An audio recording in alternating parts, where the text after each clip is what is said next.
This post right here was trending in my feed.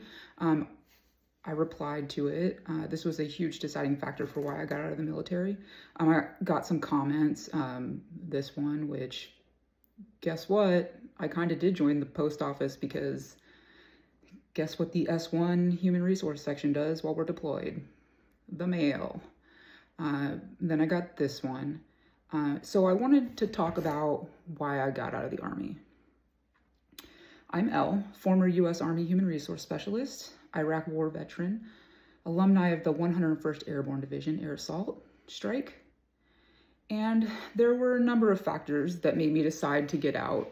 I came up for re-enlistment while I was deployed to Iraq, and I wasn't sure. So they always hang these bonuses in front of you and say, oh, it's tax-free because you're deployed. I held off. I was dealing with a lot of death, and I knew that if I stayed in, that I would be probably right back there the year after next, because that's what was happening in this era. So the primary deciding factor for me to get out of the military was my family. When I got back from Iraq, I got married. We're still married. I don't know if that would be the truth now if I had stayed in. Dual military couples have it really hard, especially when you are in different units. And what had happened when I was about to get out was I was offered a position to go with the brigade command sergeant major who had been selected to be the division command sergeant major. He wanted me to go with him. And they were deploying, and I think it was around July. My husband had deployed in December. He would have gotten back in December. I would have left halfway through my husband's deployment, and he would have been home. I would have gotten back 6 months later, and probably 6 months later, he would have been gone again. And then the cycle continues. That's how it was in my era.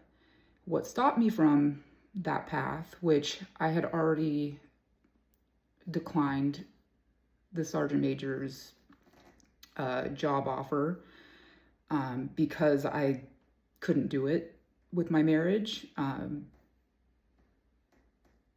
But ultimately the deciding factor, I still had to watch my entire office file out to Afghanistan. And I'll tell you what, when Daddy left, had I not been pregnant, I would have gone. This is how they get you. We love each other. We're family. And I still get like teary-eyed about it because there was no way I was going to be on that deployment. I at least got to support them from the rear for 4 months. But once I was pregnant, it was over.